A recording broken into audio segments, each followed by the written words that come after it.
Hello and welcome to my next video talking about Kickstarter. I'm not sure if I'm going to keep going with a monthly update, but I don't know, maybe we'll see. Anyway, let's start off with a Kickstarter that's got less than 2 days to go in Noka. Now, this caught my eye because it's cheap and it's beautiful. Is it any good though? Well, you've only got 48 hours to find out. Now, $1 is sort of a thank you, but for $9 you actually get something. And it's free if you're in the US for shipping, which is great. It's not going to be too expensive worldwide. You've got attack, taunt and block as your cards, and very pretty large tarot cards, intriguing. Definitely one worth checking out, but you're not going to have much time to work out whether this is something you do or don't want. But it's cheap, it's beautiful, maybe worthwhile. Now this here is Solaris Mission 2nd edition. I'm trying to find out a bit more about this. This is a explore, exploit and expand game, so not so much of the exterminate. Looks really cool. Again, only 2 days to go. Now being 2nd edition, that means it's already been out, and apparently the 1st edition had some clunky rules and stuff, so this is hopefully streamlining it. Definitely worth checking out, and there is in fact a playthrough so you can see whether it's something you want to try out. And yeah, very interested in this. Going to have a good look at it. Price wise, $60. Yeah, not bad, not bad.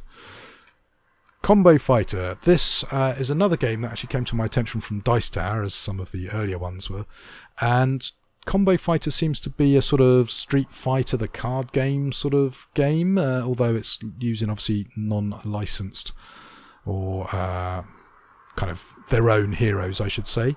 It starts from $15, but it looks like to get the really good stuff you want to get up to about $55. And it's intriguing, and as you can see, you've got here, what is it? Footwork beats defense, defense beats attack, and attack beats footwork.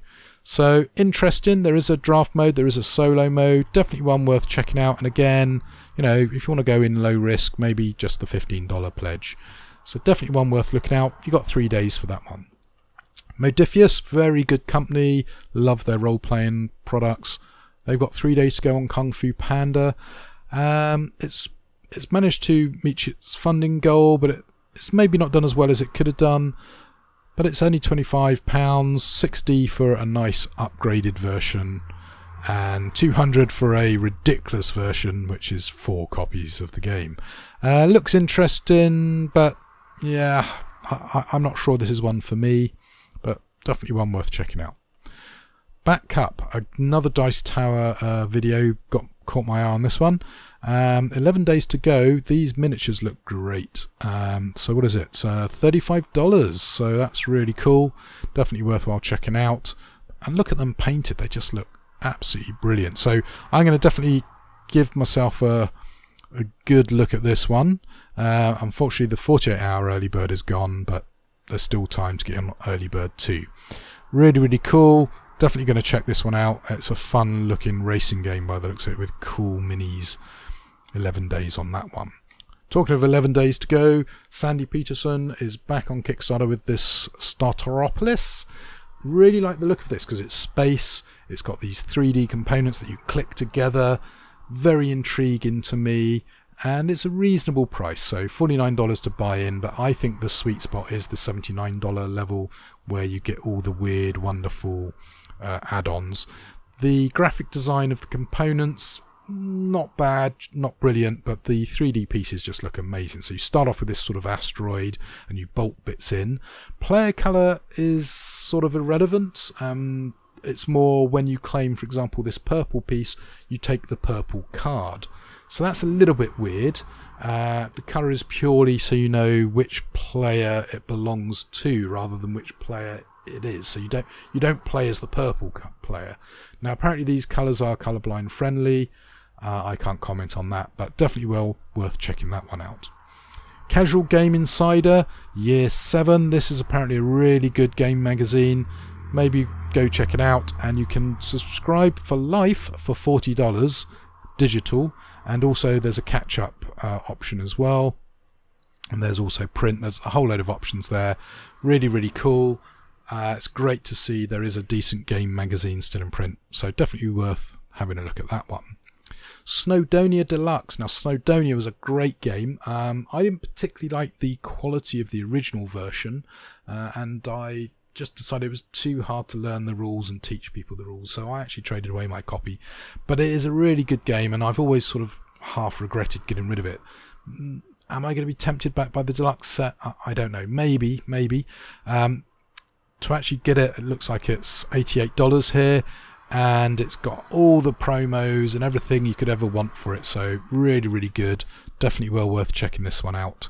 Really good quality game. Talking about returning to games, Black Orchestra Conspirator Packs.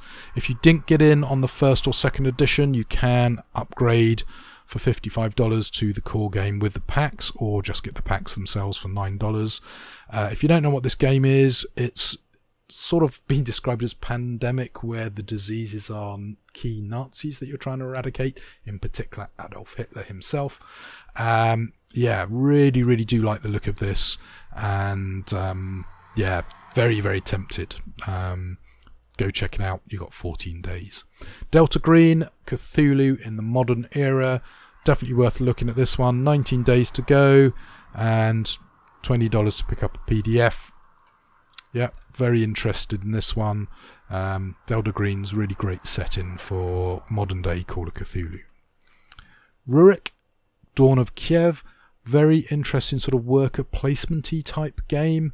I'm not 100% sure about this one. It's doing quite well. Looks like you can get hold of it for $69 or upgrade for $89, which gives you metal coins. It's got some really cool minis, some beautiful artwork. And if I remember correctly, when you place your workers on this worker placement board, sort of on the right over here, depending on the rank of your person will depend on high up they go, and the higher up you go, the better the benefits you get. And there are ways around moving your guy up via bribery and stuff, and you're trying to get goods to fill your boat. And yeah, very intriguing. I believe there's a Man vs Meeple preview video of this one. Definitely an interesting one to check out. Now we get to the meat of what I want to talk about, and that is controversial Kickstarters. Eclipse Second Dawn for the Galaxy. If you've no idea what Eclipse is, go to Board Game Geek. Don't come to this Kickstarter. It's doing a terrible job of explaining what Eclipse is right now.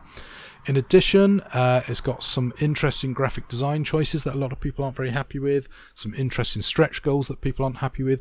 In fact, it's actually losing money right now because people are very upset with Colossal.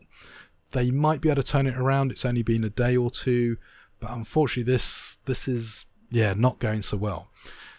Eclipse is a wonderful game. It deserved a second edition, and unfortunately a couple of things have annoyed people.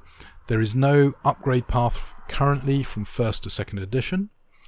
In addition, the way they're running this Kickstarter is just annoying people. Now, the one good thing that might happen is this really cool picture here, which is the spaceships flying along above a planet by the looks of it. That might become the box art cover, because at the moment, if I scroll down, they're thinking of going with this horrible sort of yuck, which does go back to the first edition a bit, which did have slightly wonky graphics, but I quite like the first edition graphics. So yeah, what do you get for your $99? Well, you get some really cool alien spaceships and ancient ships miniatures and Monolith and Orbital. That looks really, really cool. You get a load of technology tiles and some new graphics design on those, and the sector tiles, and some rule tweaks. So yeah, it should in theory feel good. But yeah, for first edition owners, not so good. You've got these cool trays, which, yeah, maybe they should have been add-ons or stretch goals. Custom dice, well, yeah, okay. But obviously you want the $150. So what do you get for $150? Well, you get multiple ships, all of the same in different player colours. Well, shouldn't these ships be in the base box and the cool alien spaceships be in this extra expansion to make you want to go to $149? And okay, we got about $40 worth of promo tiles. Well, as a first edition owner, whoopee doo. What else? Well, yeah, that's where it goes a little bit wrong. If we go into the update here, Well, we've unlocked 3 technology tiles, or discovery tiles, 4 terrain tiles, or sector tiles, and then these sort of ships here. It's a little bit underwhelming. So yeah, I hope they turn it around, because the comments are really, really annoyed. And as you can see, 24% of the pledges currently are $1. People are not happy with this Kickstarter, which is a great shame, because Eclipse is brilliant, and if you haven't got it, Second Dawn should be a great way to get in the game. But of course, a lot of people are saying, well, there's still quite a lot of first edition around. Just rush out and buy first edition. You can probably buy the base game, the 3 expansions, and possibly even the promos for less than what you can currently buy it from the Kickstarter. So hopefully they can turn things around and give Eclipse a chance to have a Second Dawn. So yeah, maybe something's going to happen, and some people are pledging. The total looks like it might be going back up again. Anyway, that's a good thing. Earlier it seemed to drop, so rocky times for that. Talking of rocky times, Cthulhu Death May Die, cool mini or not, generates a huge amount of hype every time it hits Kickstarter, and as you can see, this is actually going pretty well. It's £1.2 million. It's doing great guns, but it wasn't a good start, and there are some complaints about it.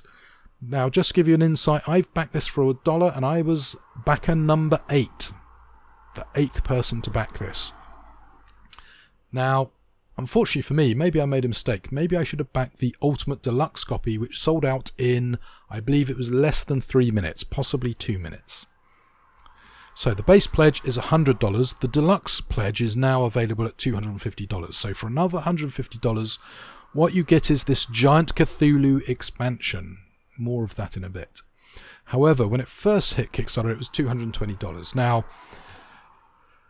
you may notice a slight weirdness. July 2019 for the original 250 copies versus April 2020 for the current version of it.